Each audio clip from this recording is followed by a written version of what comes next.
Good morning to all of you. Welcome to Legal Matters by Sai Babu Sankara. Jurisprudence class.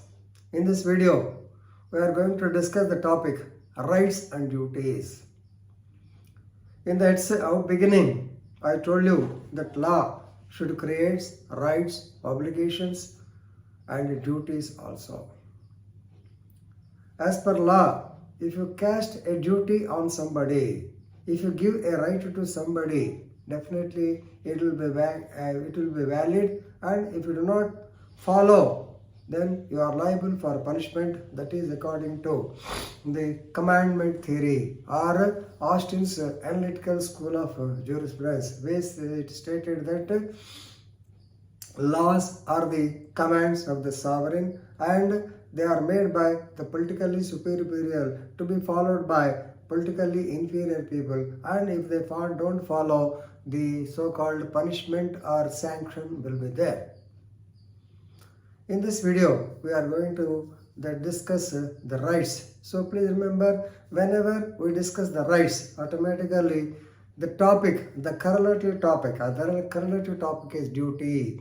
Rights and duties, definitely they coexist. Normally as elders, పెద్దవాళ్ళుగా మేమంతా ఏమయ్యా మీరంతా మీ హక్కులు మాత్రమే మీకు తెలుసు, బాధ్యతలు లేదా విధులు ఎవరికీ తెలియవు అనేటువంటిది ఎప్పుడు అంటూ ఉంటాం. ఈ మధ్యకాలంలో నవంబర్ 26వ తేదీ రాజ్యాంగ దినోత్సవ సందర్భంగా ప్రధానమంత్రి శ్రీ నరేంద్ర మోడీ గారు కూడా ఇదే చెప్పారు. మీ యొక్క డ్యూటీస్, ఫండమెంటల్ డ్యూటీస్ మీరు కంపల్సరీగా ఫాలో అవ్వాలి అనేటువంటివి కూడా చెప్పారు. సరే, ఎంతమంది చేస్తున్నది వేరే సంగతి. So coming to our today's topic, first of all, let us discuss what is a right, particularly legal rights. We don't want to discuss about moral rights. Moral rights, definitely it is there. Law should depend on the morality, but still, if you don't follow, we can't pursue the matter. So whatever it is, right is a legally protected interest. Legal right is a legally protected interest, or right creates an entitlement. So duties and rights are their correlative. It is a duty means what you are supposed to do, right? Then normally when you say right, then what is wrong? Normally we are discussing right, then what is wrong? Wrong means an action which is forbidden. Wrong means an action which is forbidden, means which you are not supposed to do. Cheyyakudani pani cheste, it is a wrong.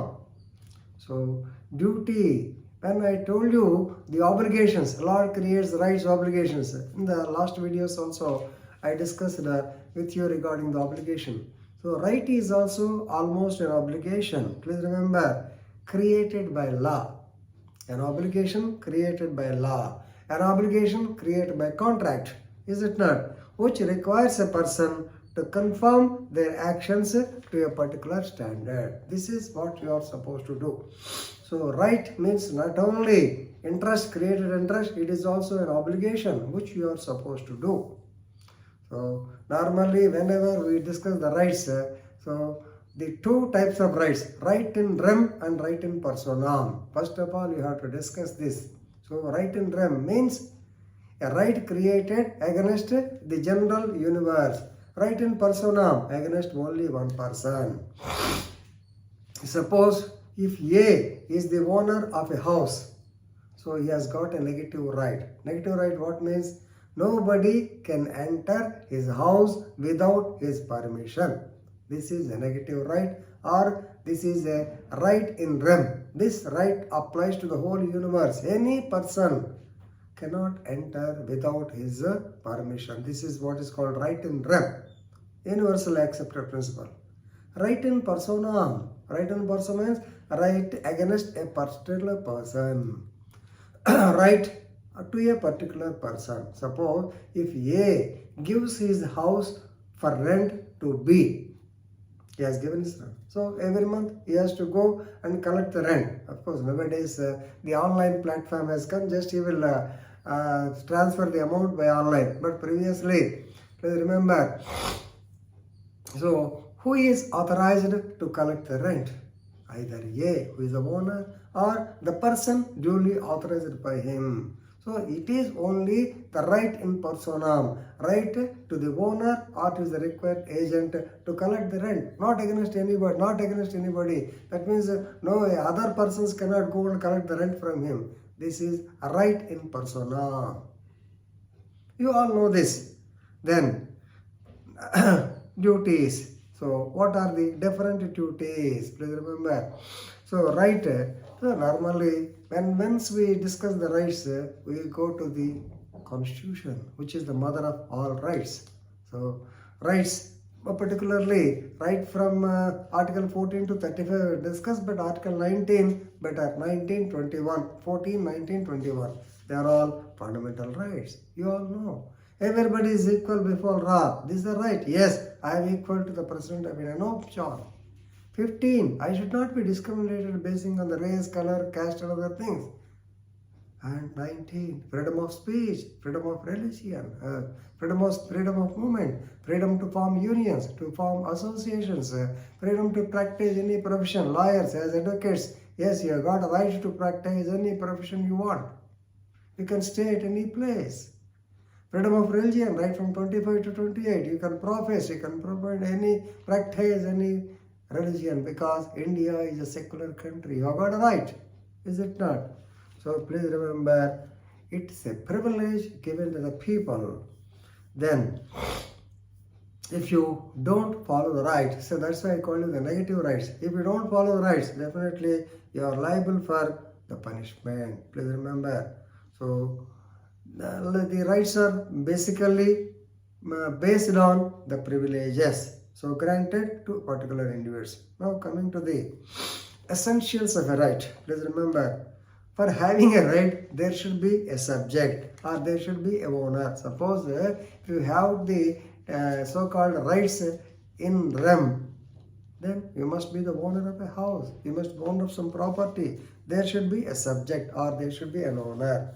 Then there should be another person with corresponding duty, that is not to enter without his permission. To respect the right, there should be another person.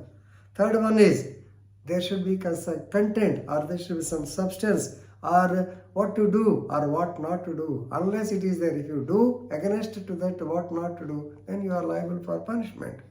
Then what is the object of the right? It is also an essential element. What is the object of the right? It is not to invade over the privacy. It is so the thing over which the exercise is right size, definitely. So the object will be there, and ultimately the title should be there. If you don't have title, then you cannot say it is my property. You cannot say government property as your property. You should have the title. So a right to equality, right to freedom, right against exploitation, freedom of religion, and constitutional remedies. Already I told you, these are the rights. Then coming to the duties. Duties are, number one, moral duties, no doubt. You cannot punish them. Second, legal duties. Yes, you are legally, suppose if there is any accident to a vehicle which you are driving, you are legally bound according to 133 ME Act to take the person, to shift the person to the nearest hospital. You have to inform the police. That is a legal duty. If you don't do it, so you are liable for punishment under section 133 of the ME Act. Then positive duty, negative duty. What is positive duty? Suppose if you take money from any other person, you have got a positive duty to repay the amount. What is the negative duty? Please remember. So, negative duty is regarding right to enter the land. You cannot enter the land without permission of the other person.